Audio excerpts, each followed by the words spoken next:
from Las Vegas, and welcome to the EOG Sports Hour. John Kelly with you on a Thursday night. Glad to be representing EOG. The three letters stand for Ion Gaming. EOG.com, a website dedicated to the hearts and minds of sports bettors everywhere. You will hear three voices on tonight's program. You'll hear my voice. You'll hear the voice of featured guest EdTheStatMan. He comes to us every Thursday from the Philadelphia area. Ed was good to us last week. 3 selections. 2 of the 3 came through beautifully. We'll ask Ed for more plays this week as we look at the Week 7 card in the National Football League. Kevin Polonsky will also visit with us, a young sports bettor, now living in Chicago. He was here in Las Vegas for a time, and before that, San Francisco. So he's traveled the country lately, and Kevin told us a couple of months back that the San Francisco Giants would capture the 2014 World Series. The every other year Giants did it in 2010 and 2012, trying to do it here in 2014. They dispatched the St. Louis Cardinals tonight in the National League Championship Series. A tip of the cap to our friend Mike Corrigan. This past Monday, you'll remember, he said take the Giants. The adjusted series price of $1.14. Boy, does that look cheap now after the Giants beat the Cardinals in 5 to advance to the World Series. 6-3 was the final tonight. San Francisco did it in dramatic fashion. Travis Ishikawa, who started the season as the Pittsburgh Pirates' first baseman, cut from the team, picked up by the Giants, who had his rights when Ishikawa broke into the big leagues, the Giants. So that was his original team, worked his way back through the minors and up to the big club, and the parent club was rewarded tonight. Ishikawa, the 3-run walk-off blast. So the Giants win in dramatic fashion. We've got the first ever World Series in which 2 teams meet one another, failed to win 90 games in the regular season. I mentioned it last night. 2 number 5 seeds, if you will, if you look at the playoffs in that respect. These were 2 teams that had to go on the road and win those wild card shootouts. EdTheStatMan joining us from the Philadelphia area. He follows football and basketball very closely, especially from a point spread perspective. He also has his eye on baseball as well. Ed, your thoughts on a Giants-Royals World Series? Hey, John, how you doing? Yeah, last week you gave me a 2-1 record, and since we have to act like touts and give out plays on this on the show every week, and you should give me a 5-1 record, because I said to take the Royals every game until they lost, and they did not lose in the ALCS, and so I got winners on the Royals in all 4 games. And you can got those right on my Twitter account at the Statman. But the Giants are a difficult team for me to figure out. I had a hard time figuring them out in 2010. I had a hard time figuring them out in 2012. And I sure had a hard time again figuring them out this year, as I had to play on the Nationals in the division series. And I finally given up on trying to figure out this Giants team on paper. They're just not that good on paper. I mean, Look at their starting rotation. You have Bumgarner, All-Star this year, very solid, backed by Peavy, Hudson, 2 guys way past their prime, and Vogelsong. I don't think either of those 3 pitchers have winning records during the season. And here you go, the Giants again. It's like we get to the playoffs and Bruce Bochy's playing chess while everybody else is playing checkers. And I think that's the whole difference, the man in the dugout for the Giants. And another thing interesting is that if you looked at the the NLCS between Matheny and Bochy, both were catchers. Ned Yost was a catcher as a player. I'm not sure what position Buck Showalter played as a player. But again, just Bruce Bochy, he caught Nolan Ryan. He caught some of the best pitchers in the history of the game, and he's just head and shoulders right now above the best tactical manager in baseball by far. The Giants fooled me too this postseason, Ed, but one handicapper who was not fooled by the San Francisco Giants, joining us now from the Chicagoland area, Kevin Polonsky, back on the program. Good call, young man. You like the Giants to win the World Series in 2014. You're alive and well. Thanks a lot. I am alive and well, and thanks for having me back on, John. And yeah, I'm obviously thrilled that the Giants are going back to the series for the 3rd time in the last 5 years. And, here we go, all over again. What's the secret to their success, Kevin? geez, I think it'd have to start with. I think they have stellar starting pitching, regardless of what statistics show. They tend to have timely and clutch hitting, a lights-out bullpen. Like the man just said earlier, a brilliant coach. Certainly playing chess while everyone else is playing checkers. A blend of experienced talent, up-and-coming youth, which really is a formula for a developed culture. And the Giants are really more than a team. They're a family for the Bay Area, and they show up in October for everybody. Tim Patterson is among that family crew. He loves the San Francisco Giants. Attended a lot of Tim Lincecum games back in the day when the Freak was making all the headlines. Now we barely even talk about Lincecum's impact on the team. But, Mad Bum, I love him at the top of the rotation. The ace of the staff. He was good, not great tonight. Wainwright, same way. Good, not great. Game decided in the last inning, in the bottom of the ninth, when Ishikawa hit the home run. But do credit Michael Morse. He came to the San Francisco Giants in a deal very crafty to acquire Michael Morse. Big swing, long swing, but he did connect off always tough Pat Neshek from the Cardinals, and he can be tough as a setup man for the Cards. Morse is the one who set up Ishikawa's heroics. Ishikawa will get all the pub, but Michael Morse, with the Giants down 3-2, hit that game-tying homer in the eighth inning to set up what happened late. Again, Giants-Royals now in the 2014 World Series. EdTheStatMan, make a price for me. There's no numbers available in the world yet on the 2014 World Series. What's the number? Royals to have home field advantage, obviously. The Royals did beat the Giants in a 3-game series. It was a 3-game sweep at Kauffman Stadium in August as the Royals beat Bumgarner, Hudson, and Lincecum on consecutive days. What's your series price, Royals-Giants? I would actually have to make the Giants very, very slight favorites in this series, even though they don't have home field advantage. And, I mean, this is the World Series now, and all the money's going to be on one series. All the casual bettors now get involved in the World Series that probably haven't bet a baseball game all year. And when you look at both teams, the Giants are the brand. They're the better brand at this point versus the Royals. I mean, the Royals haven't been in the World Series in 30 years, while the Giants have won 2 of the last 4 World Series, so that the recent trend sticks in people's minds, and you would expect that more people would probably be back in the Giants, plus the fact that most people don't even know probably who the casual players probably don't even know who's on the Royals at this point. So I would make the Giants a very slight favorite in this series. And what about your strategy of continuing to play the Royals until they lose? That served you well in the American League Championship Series. Kansas City 8-0 this postseason. Hard to believe they're at where they're at, considering they were stuck 7-3 to Oakland in the 8th inning, and John Lester was still on the hill. But the Royals haven't looked back since that point, rallied to win that game in 12 and haven't lost since. Ed, are you going to continue to play the Royals until they lose? Yeah, absolutely. We discussed this last week on the show, and it's just a lot of times you look for baseball's a momentum sport, and you look for the momentum teams, and especially the young teams, and you look at Kansas City in this situation, and as I said before, that the starting pitching is overrated, and it's kind of like you look at the pitching 1 through 11 as to who's better, and you look at the Royals, they have the best bullpen in baseball, and you just look at them throughout the playoffs.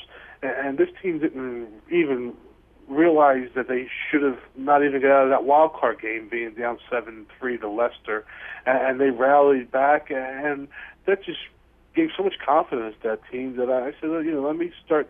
I took a flyer within games 1 and 2 against the Angels at very high prices, and they won those games unbelievably, beating the best team with the best record in baseball, and I just decided to just keep going with them.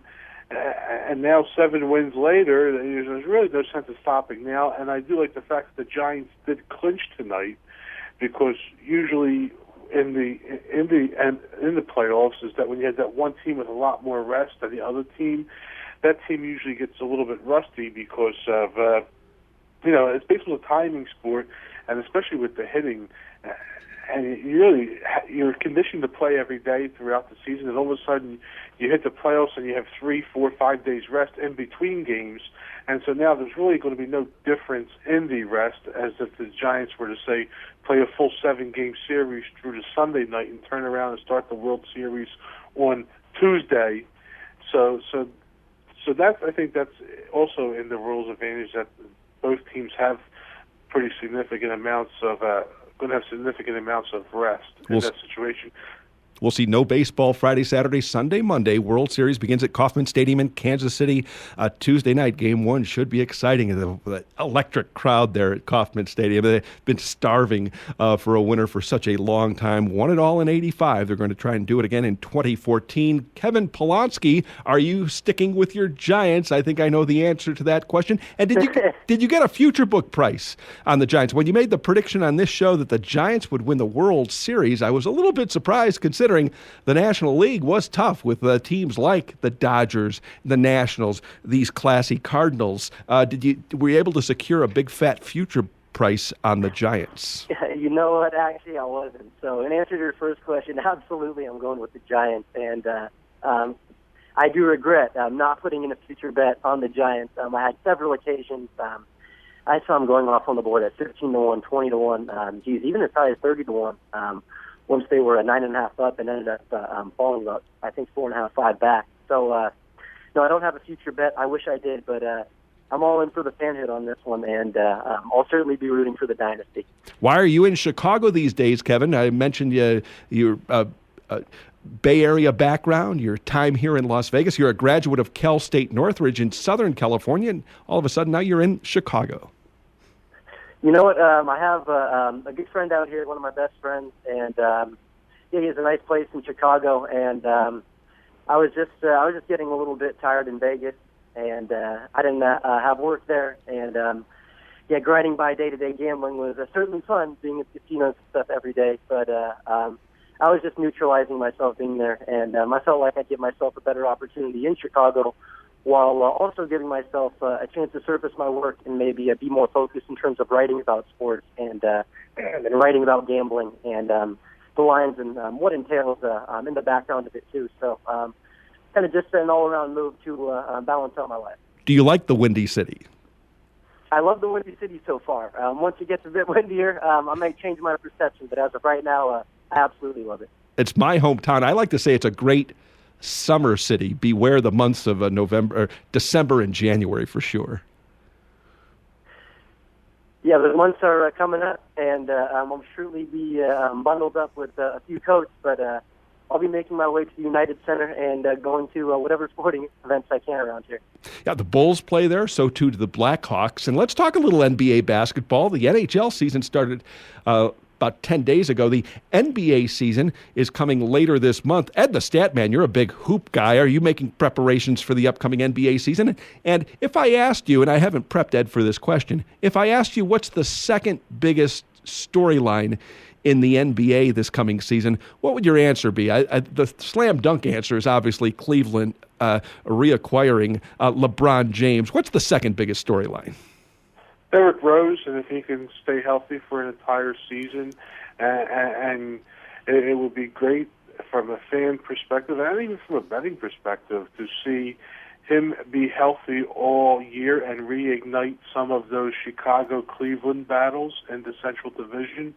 And I see the Bulls here with 54 wins. I mean, they won 48 or 49 last year without Derrick Rose the whole year. So, you know, Thibodeau's a coach. They still have a good team without Derrick Rose. Add Derrick Rose in the mix, and it should be a pretty decent 1-2 punch in the Eastern Conference without Paul George and the Pacers now fading off with that huge injury. And 2A would obviously also be, you know, Kobe Bryant. Will Kobe Bryant stay healthy all year for the Lakers and what he has in the tank? So Derrick Rose would be 2 and Kobe Bryant 2A. I think you're being generous with Kobe's importance to the league anymore. They're really the second team now in Los Angeles with the Clippers' emergence. Kevin Polonsky, what's your second biggest storyline in the NBA the coming season? My second biggest storyline in the NBA, would have to be how the top four in the West is going to round out. Obviously, a lot's changing due to the injury to Kevin Durant, and the Warriors are up and coming, and Houston made a few moves and got rid of Chandler Parsons, and in turn received Trevor Ariza, and then Chandler Parsons went to the other team in the Texas Triangle. He's in Dallas right now, who got Tyson Chandler back, who they had on their 2011 championship team, and also acquired some other good pieces, and have Crowder and a lot of up-and-coming guys as well. So I think the top four in the West, to me, is kind of the biggest story, and that really makes a big deal, especially with the ultra competition that the West that proposes.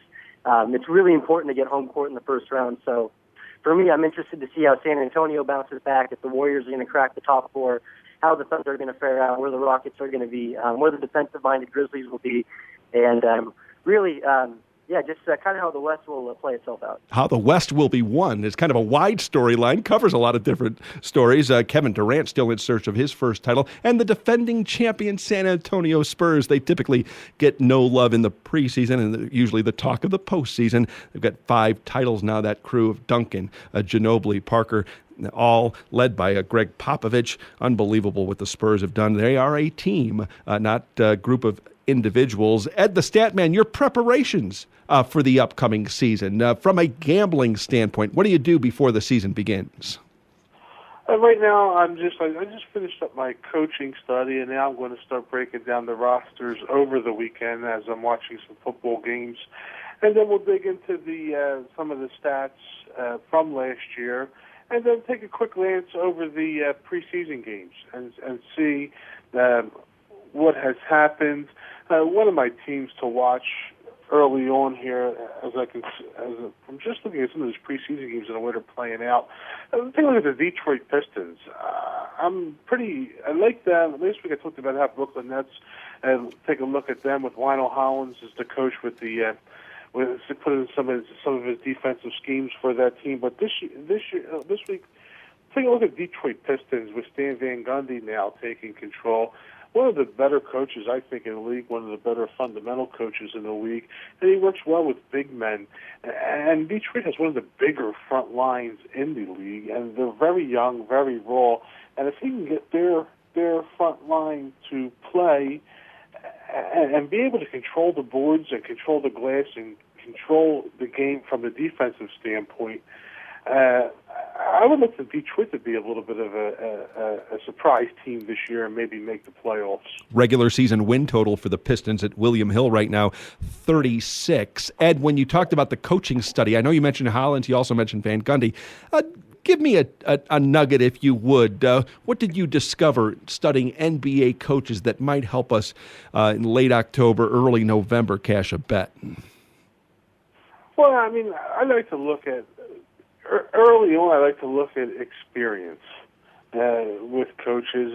Some of the newer coaches usually struggle early, especially when you look at Brooklyn last year. Jason Kidd, who never was a coach before, and really struggled in the first few months of the season before he finally turned it around. This year you have Derek Fisher, who is going to be making the trek from player directly to head coach for the New York Knicks.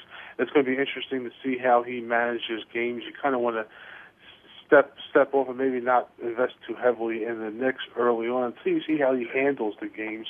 And again, in Cleveland, this is probably the most interesting coaching situation with this black guy who's really pretty much of an unknown. I mean, he's just coached in the Euro League all of a sudden, and now he takes over the most prized possession in the NBA in LeBron James, and also has Kevin Love. I mean, so it'll be interesting to see how they're going to react to him, and if it's just going to be, or is it going to be LeBron being player-coach again, as he was early on with the Miami Heat. So we'll see what's going on with that. You're listening to the EOG Sports Hour. John Kelly with Ed Jones, a.k.a. Ed the Statman. Kevin Polonsky has also joined us tonight. We were talking about the Giants, his team in baseball, a little bit earlier in this first segment. What's your edge, Kevin, in the NBA marketplace? What do you know that others don't when betting the NBA? Geez, I mean, you're really putting me on the hot seat with this one. As of this moment, I can't say I know anything in particular. Then somebody else doesn't know. But as the course of the season progresses, I usually catch on to a few trends, and that's what I can offer to the table. But as the Statman said earlier, I have been paying attention to the lines. And there's usually a few numbers that recur each year, the 199 and the 206. And you'll see two numbers hit the board on the same night, and one will go over and one will go under. So a lot of the time I look for the similar number, and then I look at which game I think will go over, which is usually one, and then another game will go under, and they have the exact same point total. So I look to parlay those two, or just bet them straight up either way. However, I can get a winner, maximize my money. So at least as of right now, I can't catch on anything to anything in specific. But I think like most sports, when in doubt, go with the good team at home, especially if it's a low point spread. And if you're going to take a team on the road, make sure they're a good team. And if not, I would advise taking a 4 or 5 or a 7-point basketball teaser. Kevin talked about the course of the season, how he picks up trends through the course of the season. What a grind it is when you're handicapping NBA basketball. Probably no other sport other than the NBA has the schedule it does. I guess hockey is somewhat similar, but the NBA, the 3 rings, the traveling circus that it is, from city to city, 4 games in 5 nights. These guys are really put through their paces. We don't see their very best every single night. No, I mean, actually, we have breaking news here in Corvallis. Oregon State just drove about 80 yards with under 2 minutes left and kicked a long field goal to send the game into overtime, 16-16. So under bettors need to sweat this one out. And also the side and total now still in doubt with the way the college overtime is set up. I know our friend... Generous Jay, he was on the program Tuesday night. He went up against Dink. He's got Utah minus the small spot under the total of 53.5. Hopefully he'll get there in both. Although my friend Coach, he's got a big money line bet on Oregon State plus a small spot. And Ed, you're in action on this game. Yeah, I took Oregon State +3 minus 15, and I just took a little bit more, 3.5 live. So I would have actually been happier if he missed that field goal. I would at least won the live bet at +3.5. Now I got to sweat out the whole bet. Now here in overtime, if Utah scores a touchdown, Oregon State can't score. So still in action here as I'm on the radio. Never usually produces a good show, but let's try to keep it going here. Back to your NBA question. With regards to the season, you really have to look at it like it's a few different seasons in the NBA. I like to look at it as like the pre-New Year's, November, December. You really can't. I mean, I know Kevin said you always look to take the better teams at home or really quality teams on the road. But early on in the season, the home court advantage is a little bit, overrated because these teams are still fresh most of the time throughout November and December. So you can really get some quality lines for the road teams early on in the season and be able to pick them off and be able to get some of these, like, dogs that are like, these poor teams from the previous year getting like 7, 8, 9 points on the road. And they're still at full strength and they're still playing their hearts out early on in the season. So you can pick them off every once in a while and be able to cash some bets on the bad teams on the road early on. Once we cross over New Year's and get into January, that's when the teams, especially a lot of these teams start taking the cross-country trips at that point, where your East Coast teams will travel west and your West Coast teams will travel east and go on those long road trips. And that's when you really got to be careful and really keep an eye on the lineups and keep an eye on, what coaches are going to be resting, which starters at that point. And just because the coach is resting the starters doesn't necessarily mean that, it's a bad bet, because a lot of times the market overreacts. So you really just have to be on your toes at all times if you want to, in January and February. And then once after the All-Star break happens, then it's kind of like you can kind of eliminate all the poor teams from the league and really just focus on the playoff teams in February and March and April, and just really focus when those playoff teams are playing each other as they're jockeying for position for the playoffs. Let's step aside and take the first time out of the program. When we return, more with Ed and Kevin. We'll preview Week 7 in the National Football League. We'll also follow that overtime game of the Pac-12 between Oregon State and Utah. You're listening to the EOG Sports Hour.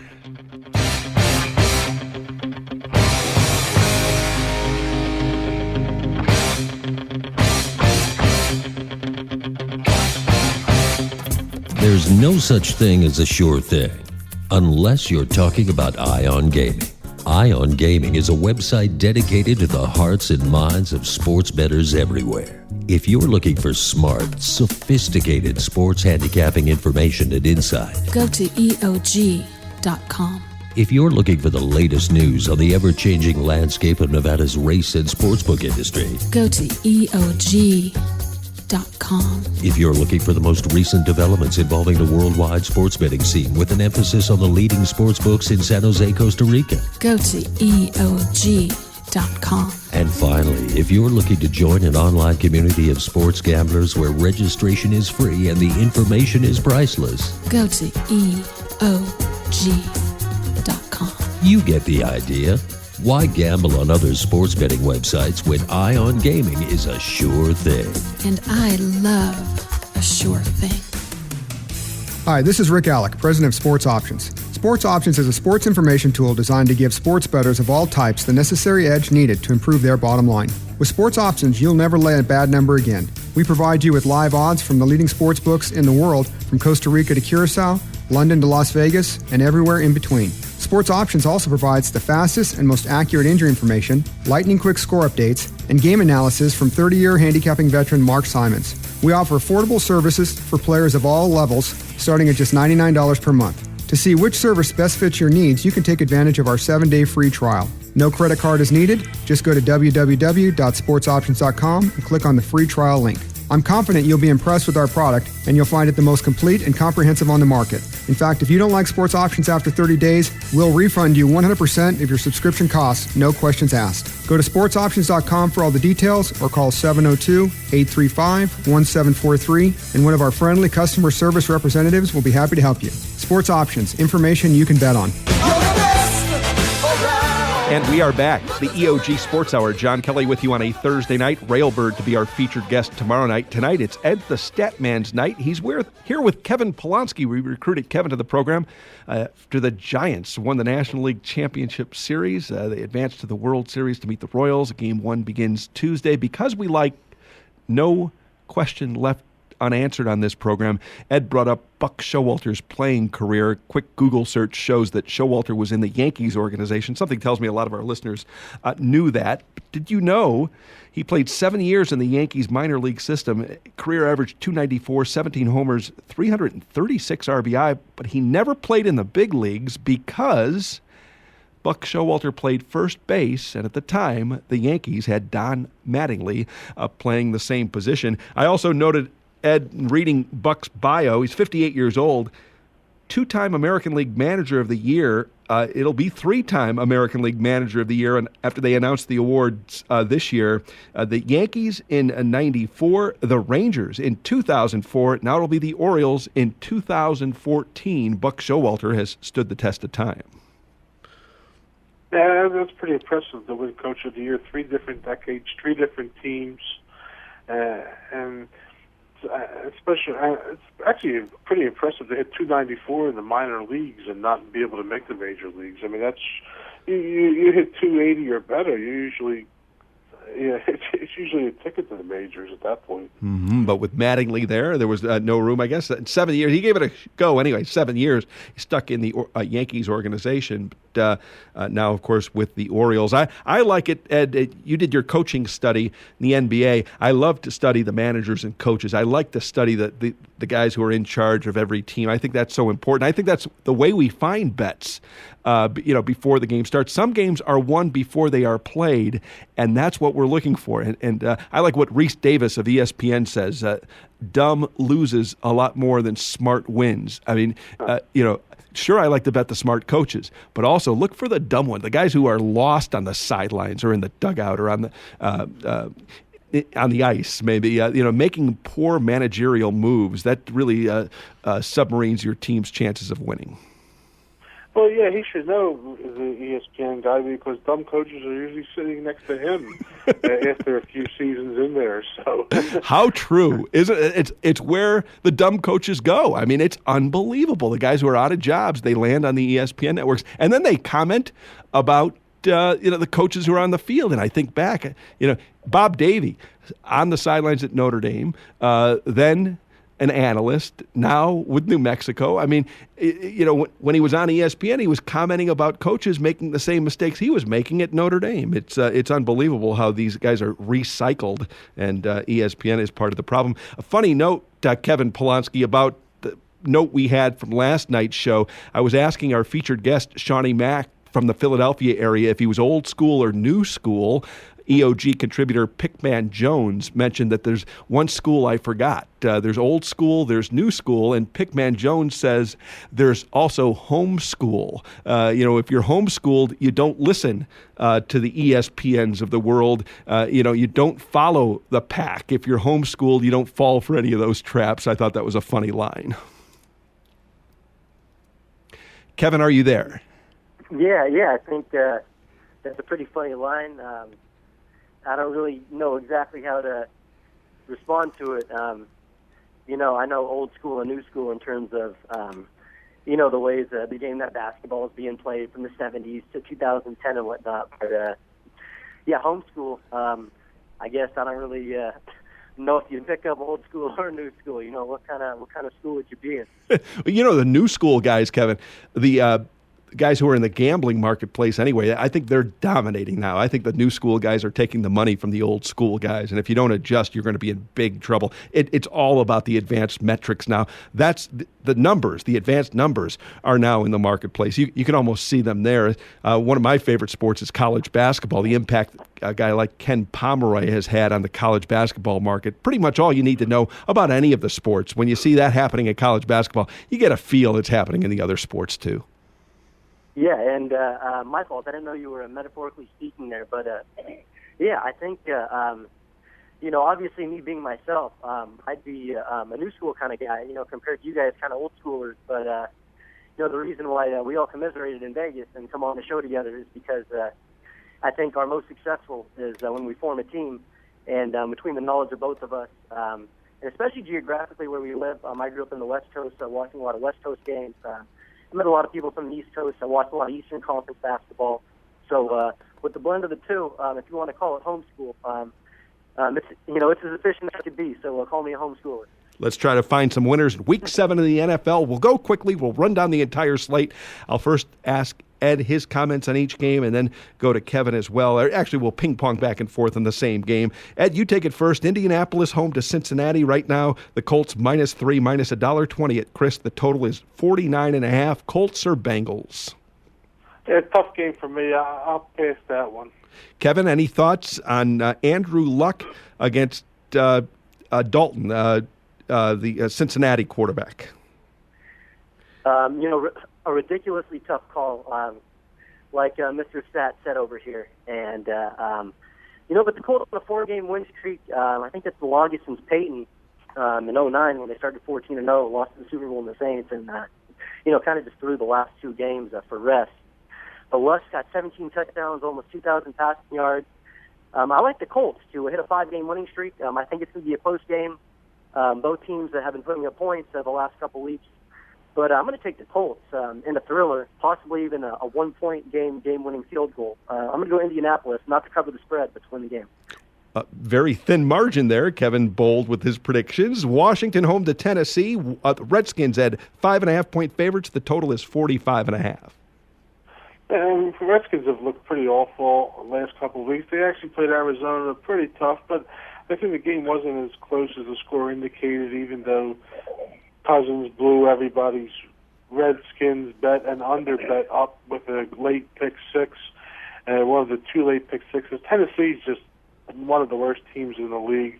They really struggled against Jacksonville last week. I think it's just 2 terrible teams, and it's just tough to pick this one.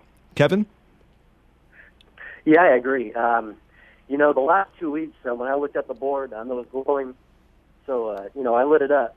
But this week, I don't even know if I'm going to try to. This game certainly wouldn't be a game I'd wager a single penny on. It's a 5-point spread at 46. I really don't know which team to take. I'm going to go with Washington because they're at home and they haven't won in a while.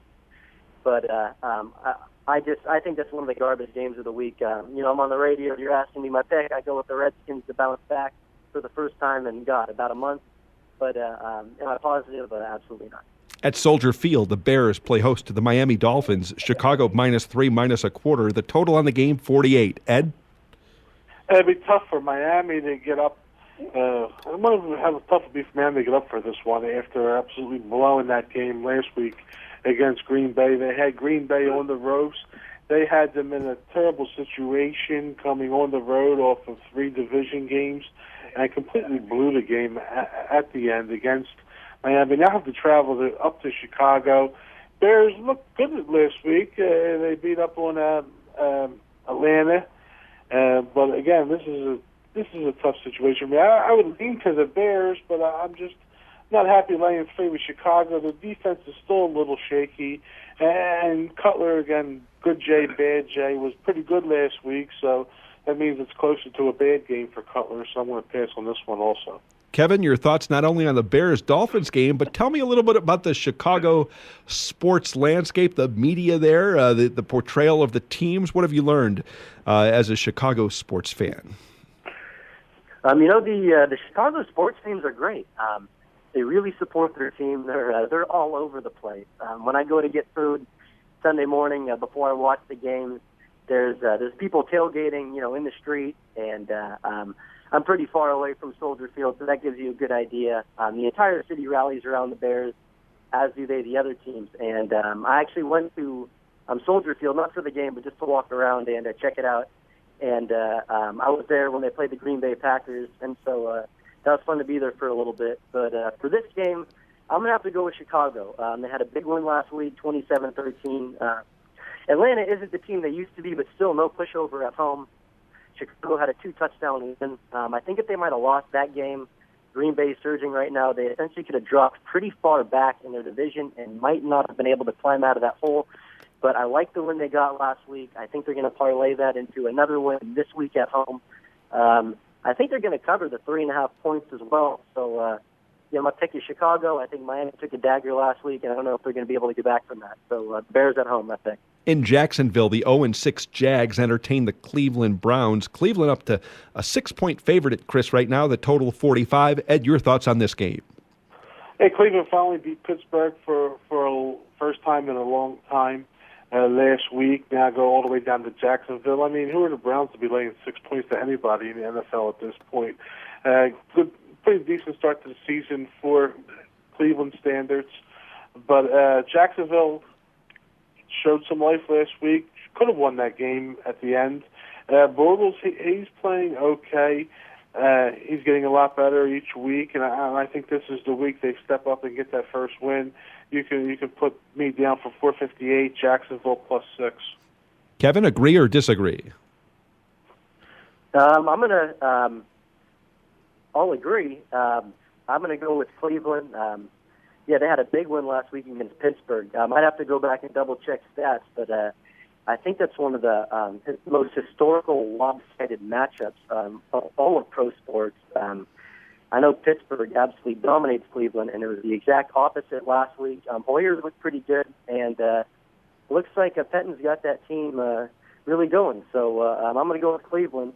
Jacksonville's been defeated since the dinosaur age, so the Browns are my pick, and I think they're going to keep it close. They're in the AFC North.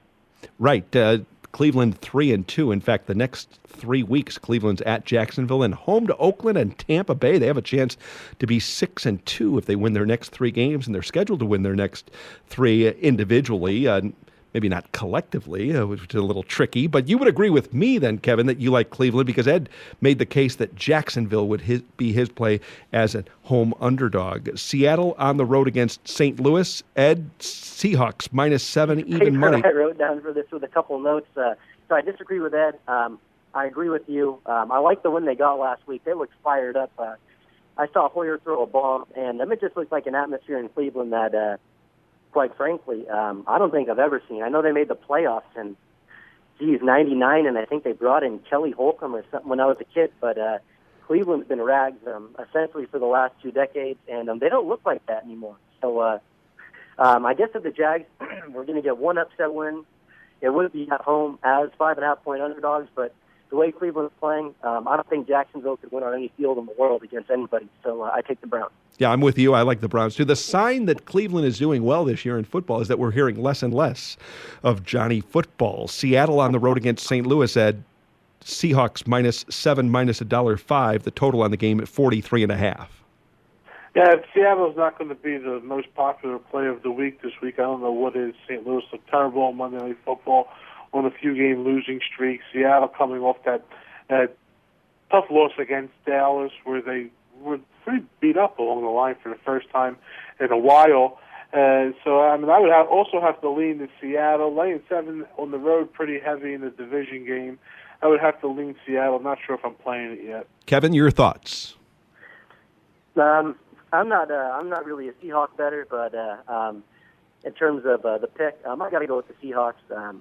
St. Louis played the Niners pretty close Monday night, but the exact score I predicted turned out to be the case, and I don't think I'll be able to do that again this week, if ever again. But I like Seattle. I mean, it's just a simple touchdown. They are playing the Rams. They did come off a pretty bad loss to Dallas, and I figure at some point they'll be up 1 touchdown in the game. It is St. Louis, and then obviously that alone covers the 6.5, and I'm sure they'll have about 18 minutes or so to increase on that lead. So, I mean, if I was a heavy bettor on Seattle, I'd probably put them in a teaser just to cut the line at close to even. But I think Seattle's going to win that game, and they'll likely cover the spread. What a tough spot St. Louis is in. They're playing the toughest division in football now with the emergence of Arizona joining Seattle and San Francisco as some of the NFL's elite. Ed the Statman, Jeff Fisher is the head coach for St. Louis. He gets a lot of love in NFL circles for what he does. The Rams, 3rd youngest team now in the NFL, make that the youngest team in the NFL for the 3rd straight year, the St. Louis Rams. They've got a tough plight, do they not, digging out of this hole? Yeah, it's, I don't know. Jeff Fisher, I mean, he was a good defensive coach. He had all those good years with the Titans, playing really conservative. But to me, the game has passed them by. I mean, you can't play the way you played in the 90s and had all that success with Steve McNair throwing 8-yard outs and Eddie George running the ball 300 times a year and playing good defense, playing low-scoring games. You can't play that way anymore in the NFL. And he's tried to set up that Rams team, again, with the solid front 7 and to try to do it that way with kind of a mediocre quarterback in Bradford and try to put together a running game and a decent offensive line when they went out and got Jake Long. But you can't win that game way anymore in the NFL. You need a quarterback that can throw the ball around the field. You need a defense that can play a 3-4 and be able to rush from the outside and put pressure on the quarterback with linebackers who can also not only rush the quarterback but drop into coverage and play pass defense. And I think that's the whole reason why he's kind of been exposed in this go around with St. Louis. Next in the rotation, Green Bay home to Carolina. The Packers -7, -1.05. The total 49.5. Ed, you used Carolina last week. Will you use them again this week? I would lean to the Carolina side, taking 7. It's tough to pass. Tough to fade them. They can move the ball on offense. The defense has been struggling lately, though. But both of these teams, I mean, they really have to be gassed after such emotional games last week. I mean, we talked about the Green Bay come from behind win in Miami, and then also Carolina just going back and forth with Cincinnati the whole game, played a full extra quarter, ended up with a tie on the last play of the game where Cincinnati missed a field goal. So I'm actually going to look to the under here, especially the under in the first half, and I expect both these teams to come out a little slow after both of the kind of grueling games they both had last week. So I look to play the under in the first half whenever a line comes out on that. Kevin, your thoughts on the game? I'm gonna have to go with Green Bay. I think this is a critical win for them. They started 1-2, similar to the Niners and Patriots, but that was pretty obvious they're going to bounce back. I think they win this game, and I think Detroit loses as favorites at home in New Orleans, which will put Green Bay in first place in the NFC North. So I like Green Bay at home. They're rolling right now. I expect that to continue, and I think if the NFL plays its way out as it usually should, all divisions will be more exciting by the end of the night. So I expect Green Bay to win, and maybe I got a little bit ahead in the program, but I kind of picked that game coupling with Detroit to lose, so Green Bay takes over first. About 10 minutes remaining in the program. We'll have to pick up the pace the rest of the way. Ed, Baltimore home to Atlanta. The Ravens -7, the total 49. Baltimore pass. I mean, this is pretty much the end for the John O'Hurley lookalike, Mike Smith. I mean, he's just not very good of a coach, and Atlanta they're just going to get exposed the rest of the year. Could be a possible team that may even quit on the season, given that they're a bunch of veterans, but just doesn't look good down in Atlanta. Kevin, Baltimore or Atlanta? Yeah, I think Baltimore's an easy pick.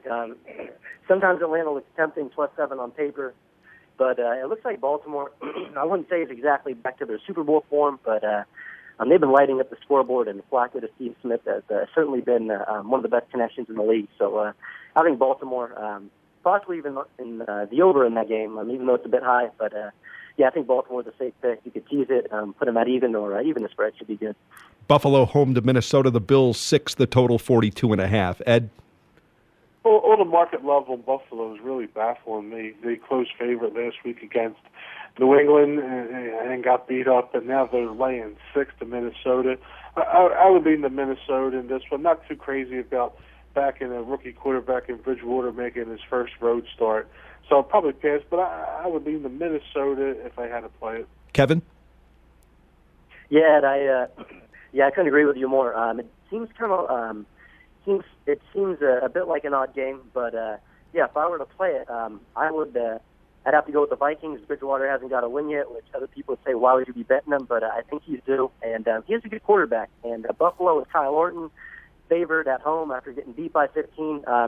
It just looks like a way that Vegas can skew the lines to have bettors take the favorite. So I'm going to go with Minnesota. I guess if I'm on the program, I'm going to take them straight up on the money line to win the game. At Ford Field in Detroit, the Lions home to New Orleans. Lions -3 plus $1.05, the total 48. Kevin's already said he likes New Orleans. What about you, Ed? I back New Orleans also, and I would look at New Orleans also. Coming off the bye, 2 weeks to prepare. They are on the road, but they're in a dome, so it's not like they're out on grass where they struggle the most.